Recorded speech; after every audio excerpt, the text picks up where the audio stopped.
Hi everyone, it's Wintergreen. I'm here to give you my opinion on The Flames of Hope, the finale of Arc 3 in Wings of Fire. Before I begin, take notice that there'll be major spoilers. So if you haven't read the book yet, please click off this video. And everything here is just my personal opinion, so please don't yell at me or anyone in the comments. I will delete anything that's hurtful or mean. Anyway, let's get started. Out of the three arcs, The Lost Continent has to be my least favorite, and I'll probably focus on it for another video. For now, let's just focus on Book 15. I had pretty big expectations for The Flames of Hope. It had so much potential, but it was just wasted. A lot of things could have been better, but for what could be the end of Wings of Fire, it was a huge disappointment. First off, for the prologue, instead of Raven the Scavenger's perspective, I would have liked to hear Freedom's thoughts anonymously on what it was like to be trapped in the abyss, and it would all get us hyped up for what would we see there later on. A lot of important issues and moments in the story were all just handled poorly and just felt super rushed. For example, please let me know in the comments if you know, but we didn't get to hear what happened to Sequoia or anyone else that was important. Cricket's father, Malicide, I don't know if that's how you pronounce it, but we had no backstory whatsoever, and everything was just so confusing and not exciting and heartwarming as it should have been. Now, the book did start strong with Luna flying back to Pantala with the other 9 dragons to stop the Breath of Evil. I liked hearing her try to connect with others and how she wanted to make the world a better place. That's something I really like and admire in a character. And I absolutely loved the scene where she dream visited Swordtail. It was just so sweet.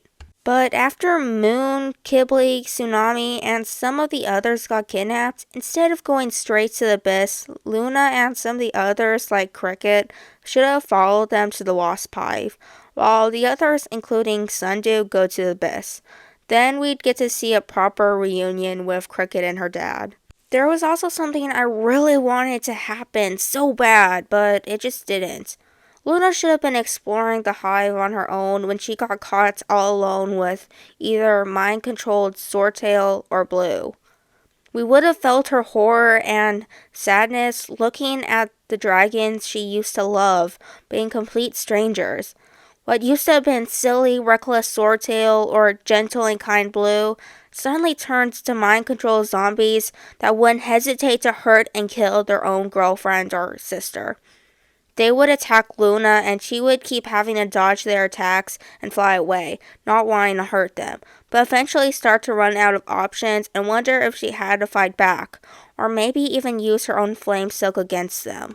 Luna should have really been in more of the action of the book and not just watching the whole thing, like finding herself in the throne room of Queen Wasp where Moon, Kibli, Pineapple, and Tsunami are tied up. I wanted to see Luna get so angry at Queen Wasp after everything she's done. Take away the Silkwing's freedom, keeping the Flame Silks as slaves, turning her own boyfriend and little brother against her, and so much more. That when the others break out of their ropes and fight the Hivewings. Luna should have let her anger get to her and use the Sunsilk, I think, to kill Queen Wasp. I know that's a little much and that's kind of out of her character, but I really think Queen Wasp should have died instead of going to jail. After that, things slow down. Everyone is shocked that the queen is dead. Luna's friends can't believe what she just done, and neither can Luna. Despite everything Wasp has done, Luna killed someone. But when everyone expects the mind-controlled dragons to be free, the Hivewings attack and Luna and her friends flee from the hive. Eventually, Luna and some of the others find themselves at the cave that led to the abyss, and Luna would notice that not all the dragons she escaped with were with her. Either they got lost or captured by the Hivewings. I did like what happened in the cave. Luna and Cricket connecting, interactions of Ren, Axolotl, and Sky, and finding the Leafwings and Silkwings hiding in the cave. But when Dusky and Luna get stuck in the abyss, that's when things start to go downhill for me. The whole flashback, I stuttered, was better off for a winglet, and half the entire book was just in the abyss, and there were too many flashbacks and memories that weren't necessary. I did enjoy some of them, like seeing the Dragonets of Destiny as younger Dragonets, but they weren't really important to the story other than the character development for Freedom. Also, it was really disappointing to hear that Wasp didn't have much control as we expected. She should have had the most control of the Breath of Evil, and when she was killed, then Cottonmouth could take over and use his power to take over the world. Also, I sort of felt like Freedom was a brat. I mean, I know being a captive by Cottonmouth for 5,000 years must be extremely horrible and torture, but I wish she was written in a way we could feel more sympathy for.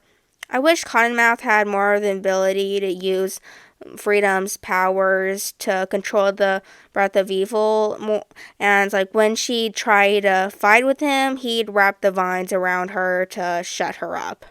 Also, instead of the Hivelings just attacking Luna's friends, it really should have felt like it was the end of the world, like Sundew actually got caught by the Breath of Evil. Anyway, despite all of this, I really liked the epilogue, even though there was no cliffhanger that there might be a fourth arc. Seeing Sundew plant Cricket's sapling she kept alive for so long was such a happy moment for me, showing that they're trying to rebuild the world starting with that one sapling. I also love the message of how to focus on the ones that want to make the world a better place and not the ones that want to make it worse, like Wasp and Cottonmouth. It was really a beautiful message on life, and believe me when I say I know some really bad people, and hearing that just reminds me that there are others out there who want to do something to help the problems in the world. Anyway, that's it with this video. I hope you liked hearing my opinions, and make sure to share yours in the comments as long as you're not rude, and I'll see you later.